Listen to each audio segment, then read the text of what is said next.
Hi hello welcome back to my YouTube channel. എല്ലാവർക്കും നമസ്കാരം. എൻ്റെ ചാനൽ സബ്സ്ക്രൈബ് ചെയ്യാത്തവർ പ്ലീസ് ഒന്ന് സബ്സ്ക്രൈബ് ചെയ്ത് സപ്പോർട്ട് ചെയ്യണം. ഇന്ന് ഞാൻ ഉണ്ടാക്കിയത് അരിസി പരിപ്പ് സാദം. ഇത് കോയമ്പത്തൂർ സ്പെഷ്യലാണ്. ഞാൻ ഇന്ന് എടുത്തിരിക്കുന്നത് നമ്മളുടെ നോർമൽ നമ്മൾ ചോറ് വയ്ക്കുന്നില്ലേ ആ അരിയാണ്. ഞാൻ പൊന്നി അരിയാണ് ഇവിടെ എടുത്തിരിക്കുന്നത്. നോർമലി നമ്മൾ വയ്ക്കുന്ന അരിയാണ് എടുത്തിരിക്കുന്നത്. അപ്പോൾ 1.5 കപ്പോളം ഞാൻ നോർമൽ നമ്മളുടെ കുക്കിംഗ് റൈസ് തന്നെ ഞാൻ എടുത്തിട്ടുണ്ട്. ഇത് സാമ്പാർ പരിപ്പാണ്.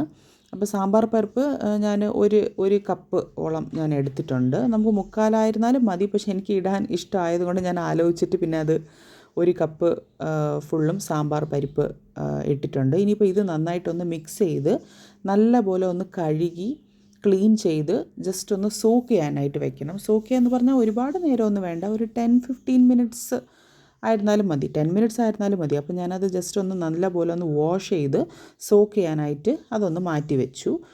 പിന്നെ ഞാൻ എടുത്തിരിക്കുന്നത് ഇതിന് വേണ്ടിയിട്ടുള്ള സാധനങ്ങളാണ്. അതിന് നമുക്ക് ഇഞ്ചി വേണം, പച്ചമുളക് വേണം, വെളുത്തുള്ളി വേണം, ഉള്ളി വേണം, തക്കാളി വേണം.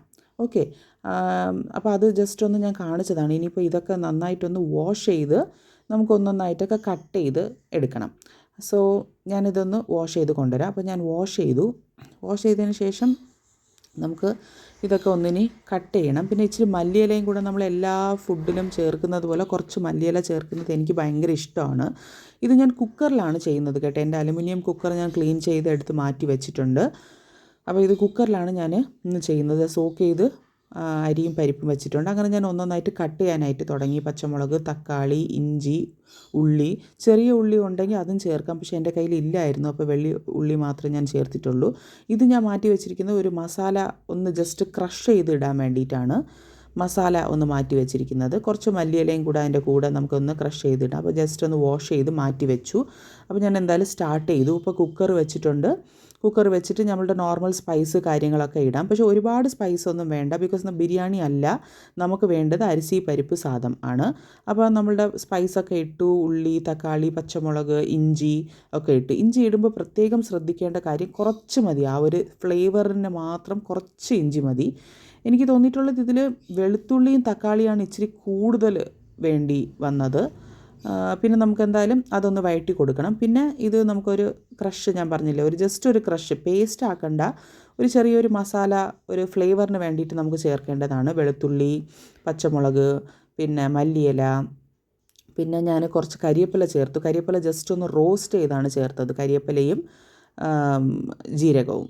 ഇത് ഞാൻ കുറച്ച് ഉപ്പിട്ട് കൊടുത്തത് എല്ലാവർക്കും അറിയാം, ജസ്റ്റ് പെട്ടെന്നൊന്ന് ഗോൾഡൻ ബ്രൗൺ ആയി വരാൻ വേണ്ടിയിട്ടാണ്. അങ്ങനെ നമുക്ക് ജസ്റ്റ് കുറച്ചൊന്ന് റോസ്റ്റ് ചെയ്ത് ഞാൻ ചേർത്തപ്പോഴത്തേക്ക് നല്ലൊരു ഫ്ലേവർ കിട്ടും. ഒന്ന് ക്രഷ് ചെയ്ത് എടുത്തിട്ടുണ്ട്. അപ്പോൾ ക്രഷ് ചെയ്തെടുത്തു. അത് നമുക്കൊന്ന് ജസ്റ്റ് മാറ്റി വയ്ക്കാം. ഇത് നമുക്ക് ഇപ്പോൾ ചേർക്കാനുള്ളതല്ല, കുറച്ചും കൂടെ കഴിഞ്ഞിട്ട് ചേർക്കാനുള്ളതാണ്. അപ്പോൾ ഇടയ്ക്കിടയ്ക്ക് ഞാനിത് ഇളക്കി കൊടുക്കുന്നുണ്ട്, ബിക്കോസ് അത് അടി പിടിക്കാതെ ഇരിക്കാൻ വേണ്ടിയിട്ടാണ്. എനിക്ക് ഭയങ്കര ഇഷ്ടമാണ്. ഞാൻ ആദ്യമായിട്ട് ഈ കോയമ്പത്തൂർ പോയപ്പോഴത്തേക്കും കഴിച്ച ഒരു ഫുഡായിരുന്നു. ഒരു കല്യാണത്തിന് പോയതാണ് ഞാൻ, അപ്പം അങ്ങനെ കഴിച്ചതാണ്. അപ്പോൾ കുറച്ച് മല്ലിയില ഞാൻ എടുത്ത് മാറ്റി വെച്ചിട്ടുണ്ട്. അത് നമുക്ക് ലാസ്റ്റ് ഒന്ന് ഇടാൻ വേണ്ടിയിട്ടാണ്, ഒന്ന് ഗാർണിഷ് ചെയ്യാനും ലാസ്റ്റ് ഒന്ന് ഇടാൻ വേണ്ടിയിട്ട്. അപ്പോൾ ഇടയ്ക്കിടയ്ക്ക് ഞാനിത് ഇളക്കി കൊടുക്കുന്നുണ്ട്, ബിക്കോസ് അടി പിടിക്കാൻ പാടില്ല. ഇനി വേണമെങ്കിൽ നമുക്കിതൊന്ന് വെള്ളം ഒന്ന് ഡ്രെയിൻ ചെയ്ത് ഒന്ന് മാറ്റി വയ്ക്കാം. ജസ്റ്റ് അതിൽ ആ ഒരു ഉള്ള വെള്ളത്തിൽ സോക്ക് ചെയ്താൽ മതി. ഇടയ്ക്കിടയ്ക്ക് ഞാൻ ഇതൊന്ന് ഇളക്കി കൊടുക്കുന്നുണ്ട്. അപ്പോൾ അടി അത് ആവാതെ ഒന്ന് സൂക്ഷിക്കണം. എന്നിട്ട് നമുക്ക് നമ്മുടെ മസാല റെഡിയാക്കി വെച്ചു. അരി ഒന്ന് ഡ്രെയിൻ ചെയ്തൊന്ന് മാറ്റി വെച്ചിട്ടുണ്ട്. മല്ലിയില ഗാർണിഷ് ചെയ്യാനായിട്ട് മാറ്റി വെച്ചിട്ടുണ്ട്. ഇത് നമുക്ക് ഏകദേശം ഒന്ന് ആയി വന്നിട്ടുണ്ട്. അപ്പോഴത്തേക്കും ഞാൻ വെള്ളം ചേർത്തു. വെള്ളം നമുക്ക് 1 കപ്പ് അരിക്ക് 2-2.5 കപ്പ്, അത് നിങ്ങളുടെ ഒരു കണക്കനുസരിച്ച് എല്ലാവരും ചേർത്താൽ മതി. അപ്പോൾ എൻ്റെ ഒരു കണക്കനുസരിച്ച് ഞാൻ വെള്ളം ചേർത്തു. വെള്ളം ചേർത്തിട്ട് ഉപ്പ് നമുക്ക് ഇനി കൺസിസ്റ്റൻസി നോക്കണം, ബിക്കോസ് നമ്മൾ നേരത്തെ ചേർത്ത ഉപ്പ് ഇത് വന്നിട്ട് കുറച്ചേ നമ്മൾ ചേർത്തിട്ടുള്ളൂ, ആ ഉള്ളി ഒന്ന് ഗോൾഡൻ ബ്രൗൺ ആവാൻ വേണ്ടിയിട്ട്. അപ്പോൾ ഉപ്പ് കുറവാണ്. അപ്പോൾ ഞാൻ ഇച്ചിരി കൂടെ ഒന്ന് ഉപ്പ് ചേർത്ത് വെള്ളം ഒന്ന് ബോയിൽ ആവാനായിട്ട് ഞാനൊന്ന് വെയിറ്റ് ചെയ്യായിരുന്നു. പിന്നെ നമുക്കിതിൽ നല്ല മെയിൻ ഫ്ലേവർ കിട്ടുന്നത് കായമാണ്. അപ്പം ഞാനിതിൽ LG കായമാണ് യൂസ് ചെയ്തിരിക്കുന്നത്. കായപ്പൊടി ഇടുമ്പോഴത്തേക്ക് നല്ല ഒരു ഫ്ലേവറും നന്നായിരിക്കും, അത് നല്ലൊരു ടേസ്റ്റും ഫ്ലേവറും, പിന്നെ ഹെൽത്തിനും നല്ലതാണ്. ഈ ഒരു റൈസ് തന്നെ സത്യം പറഞ്ഞാൽ ഹെൽത്തിന് ഭയങ്കര നല്ല ഒരു റൈസ് തന്നെയാണ്. കുട്ടികൾക്കായിരുന്നാലും നമുക്ക് ധൈര്യമായിട്ട് കൊടുക്കാം. അപ്പോൾ അതൊന്ന് വെള്ളം ഒന്ന് തിളച്ച് വരണ സമയത്ത് നമുക്ക് ക്ലീൻ ചെയ്ത് ഡ്രെയിൻ ചെയ്തൊക്കെ വെച്ചിരിക്കുന്ന, സോക്ക് ചെയ്ത് വെച്ചിരിക്കുന്ന റൈസ് അതായത് റൈസും പിന്നെ സാമ്പാർ പരിപ്പും രണ്ടും കൂടെ ഒരുമിച്ച് നമുക്ക് നല്ല തിളയ്ക്കുമ്പോൾ ഇട്ട് കൊടുക്കണം. ഓക്കെ, തിളയ്ക്കുമ്പോൾ നമുക്ക് ഇട്ട് കൊടുക്കണം. അപ്പോൾ ജസ്റ്റ് ഒന്ന് അതൊന്ന് തിളയ്ക്കാനായിട്ട് ഞാൻ പിന്നെയും ഒന്ന് അടച്ച് വെക്കുകയായിരുന്നു കുക്കർ. ദമ്മ് ഞാൻ വെച്ചിട്ടില്ല ഇതുവരെ.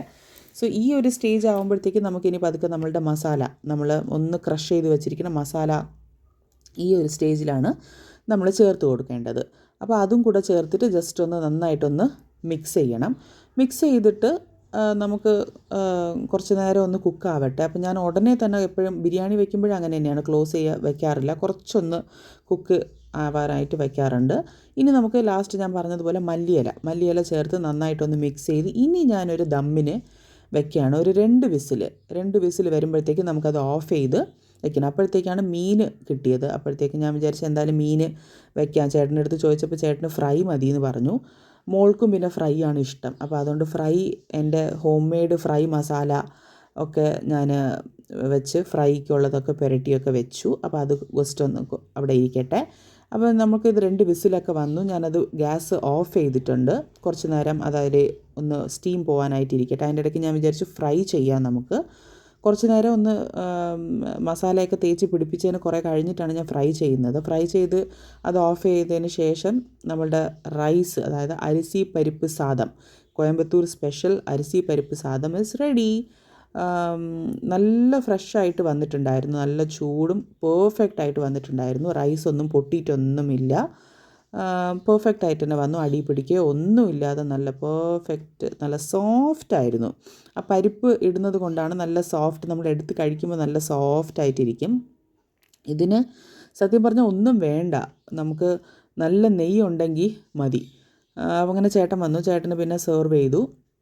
2 സ്പൂൺ നെയ്യ് ഇതിൽ ഒഴിച്ച് കഴിക്കുകയാണെങ്കിൽ അരിസി പരിപ്പ് സാദത്തിന് 2 സ്പൂൺ നെയ്യ് ഭയങ്കര, trust me, it is like very tasty. അപ്പോൾ ചേട്ടൻ വന്നു. ഇന്ന് സാറ്റർഡേ ആയതുകൊണ്ട് ഇവർക്ക് കളർ ഡ്രസ്സാണ്, അല്ലാത്ത ദിവസങ്ങളിൽ യൂണിഫോമാണ് ചേട്ടന്. അപ്പോൾ ചേട്ടൻ വന്നു, ആദ്യം തന്നെ ചേട്ടന് കൊടുത്തു. ചേട്ടൻ കഴിച്ചു, നന്നായിട്ടുണ്ടെന്ന് പറഞ്ഞു. അപ്പോൾ ഇതായിരുന്നു ഞങ്ങളുടെ ഒരു ചെറിയ സാറ്റർഡേ വിശേഷം. സബ്സ്ക്രൈബ് ചെയ്യാത്തവർ പ്ലീസ് ഒന്ന് ചെയ്യുക. Thank you so much for watching.